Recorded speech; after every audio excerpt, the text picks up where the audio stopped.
हाँ जी, तो hello.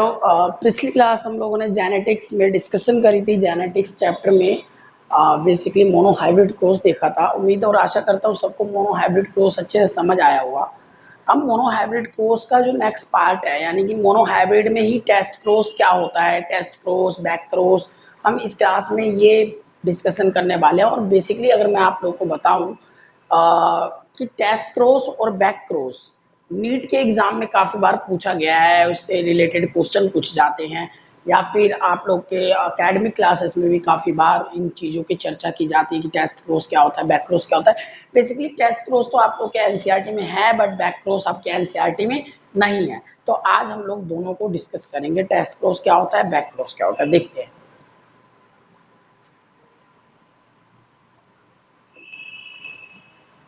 Test cross, what is test cross? अगर मैं बात करूं कि टेस्ट क्रॉस क्या होता है, अगर मैं टेस्ट क्रॉस की बात करूंगा तो टेस्ट क्रॉस का सीधा सा मतलब अगर मैं डेफिनेशन लिखूं तो it is the cross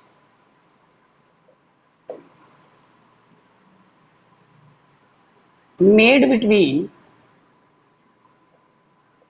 F1 generation and recessive parents. Recessive parents to know about the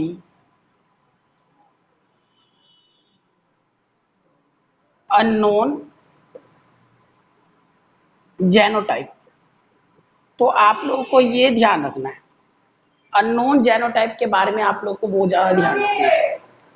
unknown genotype के बारे में आप लोग को बहुत ज़्यादा ध्यान रखना है कि अननोन जेनोटाइप के बारे में हम लोग यहाँ पे क्या करते हैं, पता लगाते हैं। ये डेफिनेशन में भी पूछे जाते हैं। नेक्स्ट है आप लोग के पास कि क्रॉस कराए तो कराए कैसे सर, किस तरीके से क्रॉस होता है, क्रॉस कैसे होगा। तो क्रॉस कराने के लिए आपको फिर से मोनोहाइब्रिड क्रॉस पे ही जाना पड़ेगा और मोनोहाइब्रिड क्रॉस पर देखना पड़ेगा कि किस तरीके से मोनोहाइब्रिड क्रॉस में क्या क्या होता है। तो देखो, अगर मोनोहाइब्रिड क्रॉस की बात करोगे तो हमारे पास जो पेरेंट्स होते थे, F1 के जो पेरेंट्स होते थे, F1 के जो पेरेंट्स होते थे वो होते थे टी, टी और स्मॉल रेसेसिव। ये डोमिनेंट पेरेंट्स होते हैं और ये रेसेसिव पेरेंट्स है। ये डोमिनेंट पेरेंट्स और ये रेसेसिव पेरेंट्स। अब हम क्या करते थे, लो ऑफ सेग्रीगेशन लगाते थे। लो ऑफ सेग्रीगेशन लगाने से टी और टी सेपरेट हो जाता था, स्मॉल टी और स्मॉल टी। ये बन गए F1 के गैमेट बेटा, ये बन गए F1 के गैमेट। अच्छा, इस टी को इससे कराओगे तो टी स्मॉल टी बन जाएगा, इस टी को इससे कराओगे तो टी स्मॉल टी बन जाएगा, इस टी को इससे कराओगे टी स्मॉल टी बन जाएगा, इस टी को इससे कराओगे टी स्मॉल टी का बन जाएगा। तो ये बनता था हमारा F1 जनरेशन आता था मोनोहाइब्रिड क्रॉस में। F1 जनरेशन आता था मोनोहाइब्रिड क्रॉस में। F1 जनरेशन ये क्या आता था, मोनोहाइब्रिड क्रॉस में F1 जनरेशन आता था। क्लियर होगा इतना? अब क्या करते हैं यहाँ पे, अब हम लोग क्या करते हैं यहाँ पे, अब हम लोग बेसिकली F1 जनरेशन लेते हैं फॉर टेस्ट क्रॉस। ये बात ध्यान रखिएगा, for test cross, test cross के लिए हम we make Punnett square, we make Punnett square. और पुनेट स्क्वायर बनाने के लिए हम क्या करते थे, आप सबको याद होना चाहिए 2 की पावर n, 2 की power n, where n is the number of gamete of one parents. पिछली क्लास में मैंने बताया है, where n is the number of gamete of one parents यानी सिंगल पेरेंट्स। तो अगर मैं बात करूं तो ये देख लो, एक तो F1 जनरेशन, मैंने कहा क्रॉस किस किस के बीच कराना है, F1 जनरेशन के बीच। तो F1 तुम्हारा ये है, किसी एक को ले लो, ले लिया। अच्छा, और रेसेसिव पेरेंट्स, और किसके, रेसेसिव पेरेंट्स। रेसेसिव पेरेंट्स कौन है तुम्हारा, ये है, तो ये ले लो। ये हो गया F1 जनरेशन और रेसेसिव पेरेंट्स के बीच क्रॉस कराना है। ठीक है भाई, लो ऑफ सेग्रीगेशन लगा, टी, टी, ये गैमेट आ गए, और ये टी, टी। आप लोग पूछोगे sir what is law of segregation का भी डिस्कस नहीं करा, तो उसको भी हम लोग डिस्कस करेंगे, लॉ ऑफ सेग्रीगेशन क्या होता है। हाँ जी, तो ये था क्या कि हमने गैमेट सेपरेट कर लिए, अब गैमेट अगर हमने सेपरेट कर लिए तो फिर हाँ जी, तो ये गैमेट बना आप लोग का। अब गैमेट के बाद क्या होता है, हम पुनेट स्क्वायर फॉर्मेशन करेंगे जैसे कि हम मोनोहाइब्रिड क्रॉस में भी करते थे। तो for Punnett square, for Punnett square, तो पुनेट स्क्वायर के लिए तो आपको फॉर्मूला ऊपर बता ही रखा है, 2 की power n, where n is the number of gamete of single parents. तो सिंगल पेरेंट्स के नंबर ऑफ गैमेट 2 है, तो 2 2 जा 4, यानी टोटल बॉक्स जो बनेंगे वो 4 बनेंगे। तो 4 बॉक्स हम लोग बनाते हैं, देखिए 4 बॉक्स हमने बनाया, दैट इज 4 बॉक्स। मैंने कहा था एक ऊपर एक्स्ट्रा लेना है और एक नीचे की तरफ एक्स्ट्रा लेना है। इस तरफ मेल लिख देना है या इस तरफ फीमेल लिख देना है, इस तरफ मेल लिख देना है। ये गैमेट्स के लिए होता है, T small T small T small T, ठीक है। और ये जनरेशन है, ये जनरेशन आ रहा। तो आप लोग देखोगे तो ये आ गया T T small T small T, T small T small T small T, that is. तो जो फेनोटाइपिक रेशियो आया हम लोग का, फेनोटाइपिक रेशियो जो आया वो आया, फेनोटाइपिक रेशियो जो आया, मान लीजिए ये दोनों क्या है, टोल है, तो ये टोल लंबे दिखेंगे, 2:2, बट 2/2 कैंसल आउट 1/1, तो डेट इज 4:1:1। जेनोटाइपिक रेशियो क्या आएगा, जेनोटाइपिक रेशियो, जेनोटाइपिक यानी जीन हेटेरोजाइगस टोल 2 है और 2 रिसेसिव है, 2 रिसेसिव है, तो ये भी 1:1, that is called test cross, that is called test cross. तो ये पूरी तरीके से टेस्ट क्रॉस है। उम्मीद और आशा करता हूँ आपको टेस्ट क्रॉस अच्छे से समझ आ गया होगा। अगर इसमें कोई डाउट है तो मुझसे पूछ सकते हैं। अच्छा देखिए, एक चीज और ये कंफर्म कर रहा है, क्या कंफर्म कर रहा है, कंफर्म ये कर रहा है अगर अपन दोनों फेनोटाइपिक रेशियो और जेनोटाइपिक रेशियो इक्वल आ रहे हैं तो वो टेस्ट क्रॉस है, पहली condition. If phenotypic ratio and genotypic ratio, genotypic ratio will equal, then it is test cross, तो वो टेस्ट क्रॉस है। और अगर ये सेम आ रहे मतलब इक्वल आ रहे हैं फेनोटाइपिक रेशियो और जेनोटाइपिक रेशियो, तो इससे ये कंफर्म होता है कि इस वाले का पेरेंट्स ये है, इससे ये भी कंफर्म हो जाता है कि इस वाले का पेरेंट्स कौन है, ये है। मतलब कि F1 का जो ओरिजिनल पेरेंट्स है वो यही है, ये क्लियर हो जाता है। तो ये चीज आप लोगों को क्लियर हो जानी चाहिए टेस्ट क्रॉस में। अगर क्लियर नहीं है तो आप लोग मुझसे पूछ सकते हैं डाउट बॉक्स में, कमेंट बॉक्स में अपने डाउट डाल सकते हैं।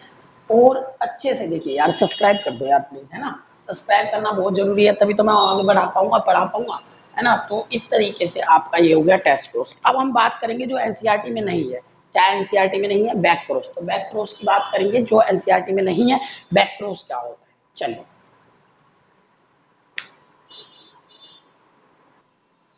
हाँ जी, तो हम लोग अब देख रहे हैं बैक क्रॉस, और बैक क्रॉस की बात कर लेते हैं हम लोग। अगर मैं बैक क्रॉस की बात करूं, जैसे टेस्ट क्रॉस होता था वैसे बैक क्रॉस भी होता है। तो बैक क्रॉस होता क्या है, हम वही देखेंगे। देखिए, it is a cross, it is a cross which is help to find out, help to find out the unknown genotype, यानी टेस्ट क्रॉस इसके अंदर आ गया, अननोन जेनोटाइप एंड होमोजाइगोसिटी। और क्या फाइंड आउट करने के लिए होता है, होमोजाइगोसिटी, ये फाइंड आउट करने के लिए होता है। तो दो चीजें इसमें फाइंड आउट करने के लिए होती है, एक एक तो अननोन जेनोटाइप जो टेस्ट क्रॉस में फाइंड आउट करते हैं वही यहाँ भी फाइंड आउट करते हैं, और एक होमोजाइगोसिटी। तो अगर मैं बात करूं दूसरे पॉइंट की, तो it is a cross made between, made between किस किस के बीच, पहला दो केस है बेटा, F1 parents and recessive, sorry F1 generation, F1 generation and recessive parents, recessive parents, ठीक है भाई, पहला क्रॉस। अच्छा ये कौन सा क्रॉस होता था, अभी पीछे हमने पढ़ा है, इसी क्रॉस को हम लोग क्या बोलते थे, टेस्ट क्रॉस बोलते, इसी क्रॉस को हम क्या बोलते थे, टेस्ट क्रॉस बोलते थे। नेक्स्ट सेकंड है F1 generation and dominant parents, ये नया है। तो ये दो प्रोसेस होते हैं, ये दो प्रोसेस होते हैं, तो ये दो प्रोसेस होते हैं इसके अंदर, बैक प्रोस के अंदर ये दो प्रोसेस होते हैं। अच्छा, तो as we know that from monohybrid cross the F1 generation will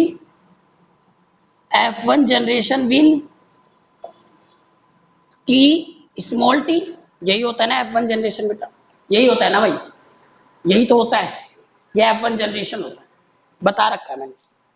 अच्छा, अगर F1 जनरेशन ये होता है तो हम पहले क्रॉस की बात कर लेते हैं, अभी टेस्ट क्रॉस हमने करा ही था। तो क्या है, F1 generation and recessive parents की बात कर लेते हैं। रिसेसिव पेरेंट्स यानी कि टेस्ट क्रॉस ही है, टेस्ट क्रॉस ही है, इसकी बात कर लेते हैं। तो देखिए, अगर इसकी बात करेंगे तो F1 आपका F1 जनरेशन आया टी स्मॉल टी, और रिसेसिव पेरेंट्स क्या था भाई, पिछले वाले में बताया था ना, recessive parents small T test cross में भी तो बताया।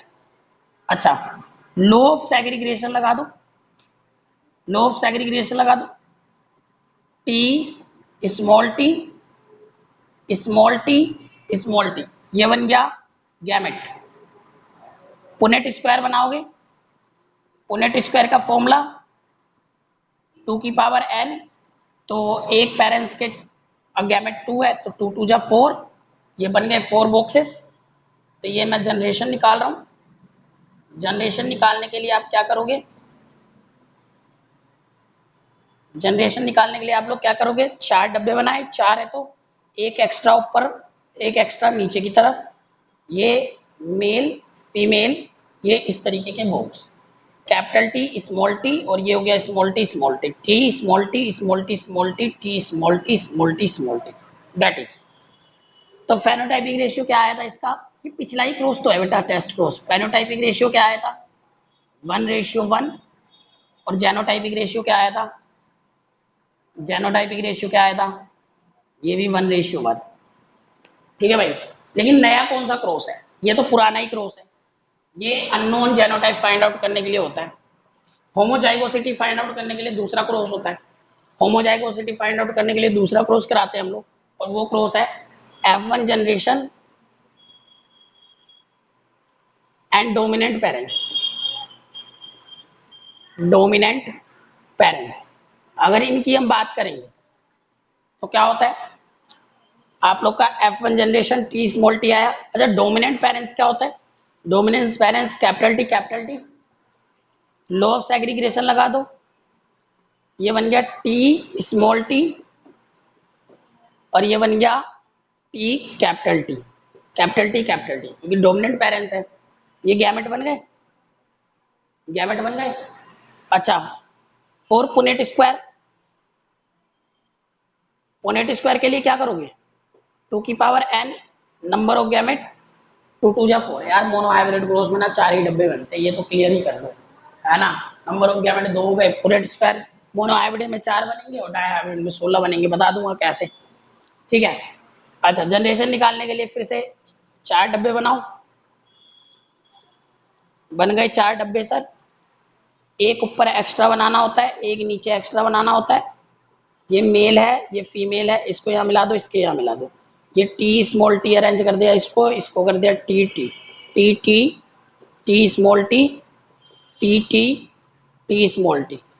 तो फेनोटाइप कैसे दिखेंगे, कैसे दिखेंगे, सारे के सारे दिखेंगे फेनोटाइपिक रेशियो, क्या दिखेंगे, सारे लंबे दिखेंगे, ओल आर टोल। जेनोटाइपिक रेशियो कैसे दिखेगा, जेनोटाइपिक रेशियो कैसे दिखेगा, ये दोनों प्योर टोल, ये दोनों हेट्रोजाइगस टोल, तो 2:2 और 1:1, दैट इज। तो ये पहला टेस्ट क्रॉस ही है, बैक क्रॉस का एक पार्ट होता है टेस्ट क्रॉस, और ये तो इससे एक चीज कंफर्म हो जा रही है, इससे एक चीज क्या कंफर्म हो जा रही है कि भाई देखो test cross is a part of back cross, ठीक है, पार्ट ऑफ बैक क्रॉस। जो टेस्ट क्रॉस होता है वो बैक क्रॉस का पार्ट ही तो होता है भाई। टेस्ट क्रॉस के दो पार्ट है, वो सॉरी बैक क्रॉस के दो पार्ट है, पहला पार्ट ये है दूसरा पार्ट ये है, तो ये वाला तो टेस्ट क्रॉस है ना, तो हम बोल सकते हैं all test cross are back crosses, जितने भी टेस्ट क्रॉस होते हैं बैक क्रॉस होते हैं, but all back cross are not test crosses, है ना, ये चीज ध्यान रखना, नोट कर लो भाई, नोट करो।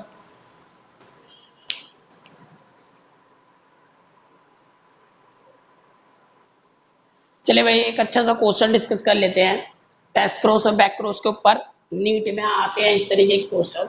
Statement one, all test cross are back cross, सारे टेस्ट क्रॉस बैक क्रॉस होते हैं। Statement two, test cross help in find out the unknown genotype, test cross help करता है अननोन जेनोटाइप को फाइंड आउट करने का। तो इस टाइप के क्वेश्चन को करने के लिए सबसे पहले आप लोगों को ना थोड़ा सा तसल्ली रखना पड़ेगा। क्या तसल्ली रखना पड़ेगा भाई? तसल्ली ये रखना पड़ेगा कि ये देखना पड़ेगा, हम नोट देखने की बात हमारे पास ये रहेगी कि भाई क्या, फर्स्ट ऑफ ऑल ये स्टेटमेंट कितना स्ट्रॉन्ग है या ट्रू है। अच्छा देखिए ये स्टेटमेंट ट्रू है या नहीं है, ऑल टेस्ट क्रॉस और बैक क्रॉस। अभी पीछे मैंने बताया था कि बैक क्रॉस में दो क्रॉसेस आते हैं, एक F1 का रिसेसिव के साथ और एक F1 का डोमिनेंट के साथ, है ना। तो ये F1 का जो रिसेसिव के साथ होता है वो टेस्ट क्रॉस होता है, यानी कि ये बात बिल्कुल सही है कि ऑल टेस्ट क्रॉस, जितने भी टेस्ट क्रॉस होंगे सारे के सारे क्या होंगे, बैक क्रॉस होंगे। तो ये बिल्कुल ट्रू है, यानी राइट स्टेटमेंट है। सेकंड, अब टेस्ट क्रॉस की आप लोग डेफिनेशन अगर देखोगे तो उसमें लिखा हुआ test cross help in find the unknown genotype, तो ये भी राइट स्टेटमेंट है। तो पहले देख लेते हैं क्या बोल रहा है। बोथ स्टेटमेंट आर रॉन्ग, नहीं ये गलत है। बोथ स्टेटमेंट आर राइट, हाँ ये सही है। अब ये भी देख लेते हैं, statement one is wrong but, नहीं ये गलत है क्योंकि दोनों ही राइट है, दोनों ही राइट। तो आप लोग का जो आंसर हो गया वो क्या हो गया, सेकंड हो गया। तो इस तरीके से इस टाइप के क्वेश्चंस को हम करते हैं कि कोई स्टेटमेंट कितना स्ट्रॉन्ग है, इस स्टेटमेंट में कितना दम है, इस स्टेटमेंट में कितना दम है, और ये दम कैसे आएगा। ये दम बेसिकली जब आप एनसीईआरटी की रीडिंग करोगे ना, जब आप लोग को एक एक चीज क्लियर हो जाएगा तो ये बिल्कुल आप लोग को एक्यूरेटली बिल्कुल अच्छे से समझ आएगा। चलिए नेक्स्ट। हाँ जी, तो देखिए लो ऑफ डोमिनेंस क्या है, लो क्या होते हैं, सबसे पहले लो के बारे में बात कर लें। लो वो होते हैं जो बहुत एक्सपेरिमेंट करने के बाद प्रूव होते हैं और जिसे हम बदल नहीं सकते हैं। यानी मेंडल ने बहुत ज्यादा एक्सपेरिमेंट्स करे जिसके बाद लॉ ऑफ डोमिनेंस निकाला, और लॉ ऑफ डोमिनेंस को अब कोई बदल नहीं सकता। इसका मतलब ये वाली लाइनें कोई नहीं बदल सकता, ये इसी तरीके से एज इट इज रहेगी। क्या बोल रहा है, बोलना ये चाहता है the dominant allele mask the effect of recessive. Mask the effect means that, मान लीजिए कोई ये है टी स्मॉल टी है, तो जो डोमिनेंट ट्रेट है ना वो रेसिसिव ट्रेट के कैरेक्टर को क्या कर देगा, हाइड कर देगा, उसके ऊपर मास्क ला देगा। मास्क यानी कि नकाब पहना देगा उसको और अपने अपने कैरेक्टर को बस शो करेगा, इसके कैरेक्टर को क्या कर देगा, हाइड कर देगा। अच्छा, इट एक्सप्लेन। अब आप लोगों ने मोनोहाइब्रिड क्रॉस पढ़ा है, मोनोहाइब्रिड क्रॉस में टी स्मॉल टी आता है, तो भी वहां पे आप देखते हो कि इसका कैरेक्टर कुछ नहीं दिखता, ये टोल हो जाता है। ये F1 जनरेशन आता है मोनोहाइब्रिड। F2 में क्या आता है मोनोहाइब्रिड में, F2 में भी आता है टी स्मॉल टी, दो प्लांट आते हैं टी स्मॉल टी के, है ना। तो वहां भी आप देखते हो इसके कैरेक्टर को क्या कर दिया जाता है, हाइड कर दिया जाता है। किसके वजह से हाइड हुआ ये, इसके वजह से हाइड हुआ। तो ये क्या कह रहा है कि भाई the dominant allele mask the effect of recessive, यानी जो डोमिनेंट एलील होंगे वो रिसेसिव एलील के कैरेक्टर को मास्क कर देंगे, यानी कि हाइड कर देंगे।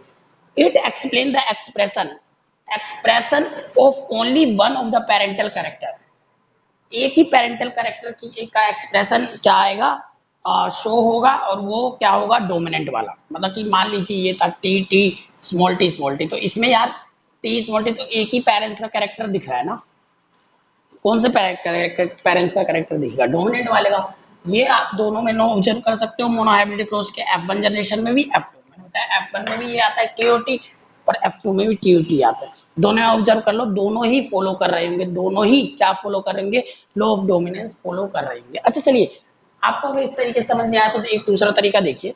दूसरा तरीका ये है, मान लीजिए आप ये बताइए मेरे को, इसको आप कौन सा प्लांट बोलते हैं, डोमिनेंट, ओ सॉरी, टोल बोलते हैं, डॉफ बोलते हैं? इसको टोल बोलते हैं, डॉफ बोलते हैं, क्या बोलते हैं आप? टोल बोलेंगे, टोल बोलते हैं, सिंपल सी बात है। टोल है, टी आ रहा है, कैपिटल टी अपने कैरेक्टर को शो कर रहा है, इसलिए आप टोल बोलेंगे। हाँ जी, तो आप इसे क्या बोलेंगे, आप इसे टोल बोलेंगे, टोल बोलेंगे ना। क्यों टोल बोलेंगे, आपको पता है क्यों टोल बोल रहे हो? क्योंकि आप कहोगे सर कैपिटल टी है, ये डोमिनेंस है, डोमिनेंस के कारण इसको हम टोल बोलेंगे। बट आप लोग मुझे ये बताओ, ठीक है डोमिनेंस है, पर पता कैसे चल रहा है डोमिनेंट? पता ऐसे चल रहा है कि अपने कैरेक्टर को शो कर रहा है, अपने कैरेक्टर को हाइड कर रहा है। और ये भी क्या फॉलो कर रहा है, लॉ ऑफ डोमिनेंस फॉलो कर रहा है, तभी तो ये अपने कैरेक्टर को शो कर रहा है और ये अपने कैरेक्टर को क्या कर पा रहा है, हाइड कर रहा है। यानी इसने इसको क्या पहना दिया, मास्क पहना दिया, है ना, जिससे ये अपना कैरेक्टर क्या कर रहा है, हाइड कर ले रहा है, ये अपना कैरेक्टर शो। आ जाओ पॉइंट्स पे आ जाओ। Character are controlled by discrete unit called factors. बिल्कुल, कैरेक्टर जो होते हैं वो फैक्टर कंट्रोल करते हैं। फैक्टर की डेफिनेशन बता रखी है, टी टी ये पेयर में होते हैं, यही जो होते हैं वो कैरेक्टर को कंट्रोल करके रखते हैं। ये सेपरेट होते हैं, फिर टी टी ये टोल वाला, ये भी टोल वाला। या फिर देखिए क्या होता है डिस्क्रीट, ये टी स्मॉल टी, ये क्या है, ड्वार्फ है। कैसे पता चल रहा है, क्योंकि ये फैक्टर्स है और फैक्टर कैरेक्टर को क्या करते हैं, कंट्रोल करते हैं। फैक्टर कैरेक्टर को क्या करते हैं, कंट्रोल करते हैं। तो character are control by discrete unit called factor. Discrete क्यों बोला है, क्योंकि ये टूट सकते हैं, टूट सकते हैं ना। डिस्क्रीट इसलिए बोला है क्योंकि ये क्या हो सकते हैं, फर्दर डिवाइड हो सकते हैं। फैक्टर्स फर्दर डिवाइड हो सकते हैं गैमेट में। फैक्टर फर्दर किस में डिवाइड हो सकते हैं, फैक्टर फर्दर डिवाइड हो सकते हैं आप लोगों के किस में हो सकते हैं, गैमेट्स में। ये चीज तो क्लियर रखना, है ना। इस कारण से इसको क्या बोला है, डिस्क्रीट यूनिट बोला है। और फैक्टर्स ही क्या करता है, करेक्टर को कंट्रोल करता है। करेक्टर को क्या करता है, कंट्रोल करता है। ये चीज भी क्लियर रख लेना। नेक्स्ट, नेक्स्ट की बात कर लेते हैं, नेक्स्ट की बात कर लेते हैं। इन अ डिसिमिलर पेयर, मान लो कोई डिसिमिलर पेयर बना लेते हैं, टी स्मॉल टी, ये डिसिमिलर पेयर है ना भाई, डिसिमिलर पेयर, डिसिमिलर पेयर है ना। In a dissimilar pair of factor one member is dominant and other is recessive, general है, एंड अदर इज रिसेसिव। भाई डिसिमिलर में एक तो क्या होगा, डोमिनेंट होगा, और दूसरा वाला क्या होगा, रिसेसिव होगा। सिंपल सी बात है। और डोमिनेंट वाला रिसेसिव को कैरेक्टर को क्या कर देगा, हाइड कर देगा। रिसेसिव के कैरेक्टर को क्या कर देगा, हाइड कर देगा। तो बस उम्मीद करता हूँ आप लोगों को ये पूरा क्लियर हो गया होगा। ठीक है, अगर कोई दिक्कत परेशानी हो तो प्लीज कमेंट बॉक्स में कमेंट करना, तो मैं आप लोग को और ज़्यादा एक्सप्लेन कर पाऊंगा। ठीक है, थैंक यू। और प्लीज यार चैनल को जरूर सब्सक्राइब करना, प्लीज यार, सब्सक्राइब नहीं करते हो आप लोग, सब्सक्राइब करो, लाइक करो प्लीज। ठीक है, लाइक एंड सब्सक्राइब करना मत भूलो यार।